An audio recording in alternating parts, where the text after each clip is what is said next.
are talking Mummy Resurgence, which is also known as Rise of the Mummy, and this is a quasi-sequel to the movie The Mummy Reborn. This one is directed by Antonia Johnstone, who also has a small role in the film. A very low budget British kind of horror movie where the story focuses on this mummy which is found somewhere and brought to a university to study. And there it has this kind of ancient book that comes with it, and the students there unwittingly make this mummy kind of rise once again from the grave. And not only is the mummy itself a danger, but any of its victims turn into kind of zombie-like followers, so to speak. What will happen? You have to watch the movie to find out. So, when I approach reviews, I try to avoid hyperbole, I try to avoid ranting, and I like to look at films objectively, critically, and be balanced in my reviews. But sometimes some films really make that quite difficult, and it just seems like it's a dog pile. It's rare, but this is one of those reviews. What can I say that does work about this movie, first of all?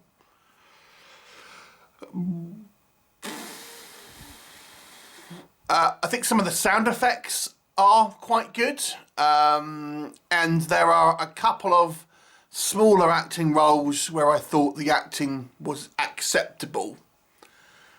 But man, this one is bad. The first movie wasn't brilliant, but I don't think it was this bad. Oh boy. Okay.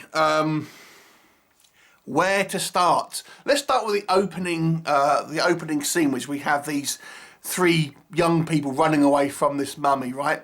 It has there's this girl there. It is some of the worst acting I've ever seen.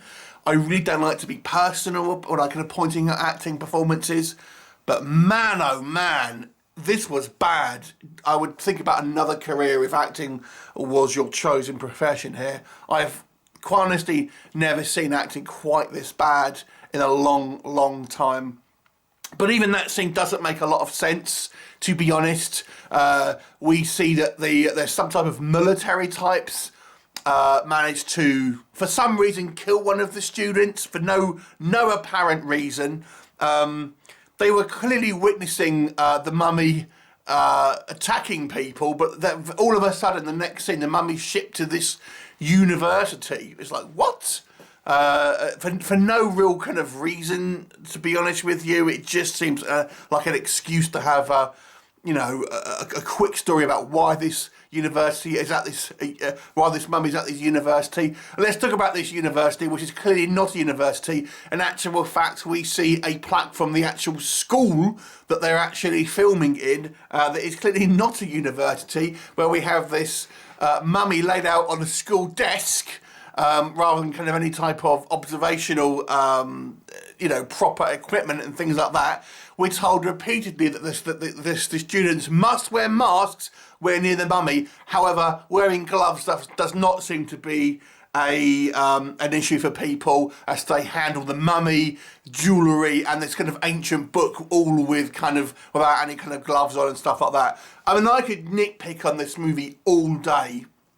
But let's just give you a couple of other examples. Our main protagonist is this this blonde girl, and we see at the beginning she takes a voicemail from her brother, who seems really upset, going, I just really need someone to talk to, I'm feeling really bad and really need someone to talk to. The literal next scene, she goes, I just think he needs some space.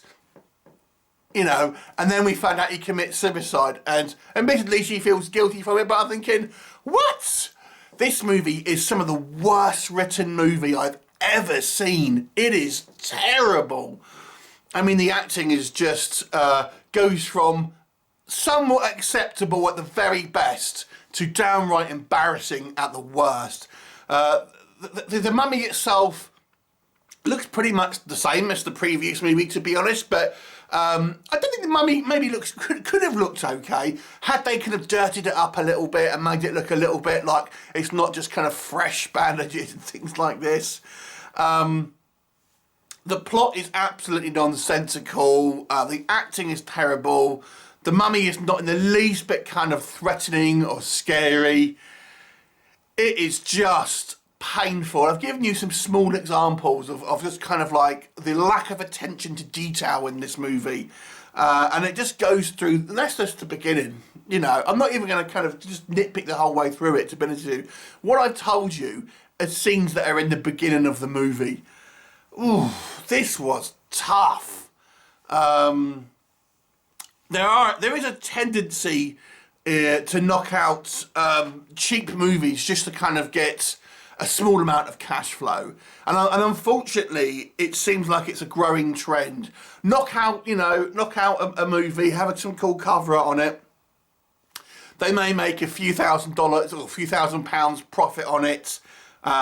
It's lots of kind of cheap movies put out very quickly to make a little bit of money, rather than trying to create a good, well-crafted movie, and hopefully, maybe it'll only make the same money, but maybe it will kind of make more. It just seems like this is a business model rather than a creative model, just to kind of like knock out kind of cheap movies that people will see in the supermarket and go, oh, that cover looks good. It's a worrying trend that I think is overall going to damage kind of low-budget indie filmmaking, because when people are going to get enough of this, and this is not the only kind of like examples of this. People are going to have enough of these very, very poorly made films, and they're not even going to try to discover kind of like indie horror films that maybe do try a little bit harder. It's very frustrating for me as a fan and someone who kind of does reviews for things like this, because I just see more and more of this kind of style filmmaking. Anyway, as I've said, I try not to rant. But it's just extremely poor. I really wish filmmakers that have these very low budget productions, and I've spoken to some of them, and I know that they make them over a weekend and something like it's very rushed. Please just take your time and make a little bit more of a concerted effort to make a better movie, and I'm sure because you're just going to ruin your name. You're just going to ruin your credibility about making any type of quality films, and you're only ever going to just be in this very kind of like low brow end of the market. Anyway, I do apologise for somewhat ranting. I know probably people want to make the best movie they can, but I honestly don't think the productions of films like this have any aspirations about becoming a good film. They just want to make a cheap one, get it out there and make a small profit on it. And then we have stuff like this. That's my speculation, but I'm pretty sure I'm right about that, to be honest with you. Have you seen this? Will you see it? Please let me know what you think, and I'll look forward to seeing you next time. Bye for now.